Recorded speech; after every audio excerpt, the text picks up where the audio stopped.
Hi, everyone. I hope everything is fine. Those of you who know me know that I never tend to be impolite and use, let's say, bad words. Um, but I've been asked, so many students have asked me something that if I want to explain it, I have to use it. So then my apologies for using these words. Now, the question is, what is the son of a bitch? Now, please keep in mind that they do not ask who is the son of a bitch. They ask, what is the son of a bitch? So this is an existential question. It means they are addressing the whatness, not the who-ness of the matter. Now, it's very difficult to answer this question. I try my best using some examples, and what better than Greek philosophers? They use this technique of syllogism, and I'm going to apply that. And I'm going to use this syllogistic argument, which has three parts, components, like all men are mortal, Socrates is a man, therefore Socrates is mortal. Now, let me give you some examples. As the first example, please look at this woman. Well, this is Masume Eftekar, aka Sister Mary. She was among those gangsters who occupied the US Embassy in 1979, taking hostages. And she acted as interpreter, and as she herself mentioned, she was ready to destroy everybody in front of them, those hostages, each single one of them.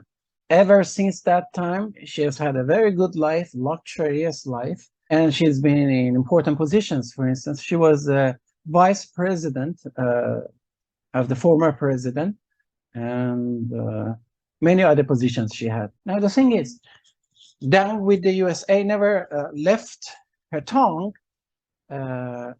Nevertheless, her son lives in the US and lives a super luxury life in the US, while her mother's actions and those others have made life miserable because of many sanctions in Iran. Now, this is her these days, and I'm sure you agree with me that based on what she has done these 40-something years, she's qualified, well qualified for being a bitch. Now, getting back to the Greek syllogism, we have a bitch here. This is her son, kicking it right now in the US with Iranians' money. Now, a bitch, a son, this is a son of a bitch. Now, let me give you some more examples, some other bitches. For instance, this is Ensieh Khazali, the vice president of the current president. She's a strong supporter of the government policies in filtering various websites in Iran, while her son, back there in Canada, owns a company which produces VPNs. So it's a beautiful, also nasty game. The mother helps pass some laws to limit and to filter some websites, many of them actually.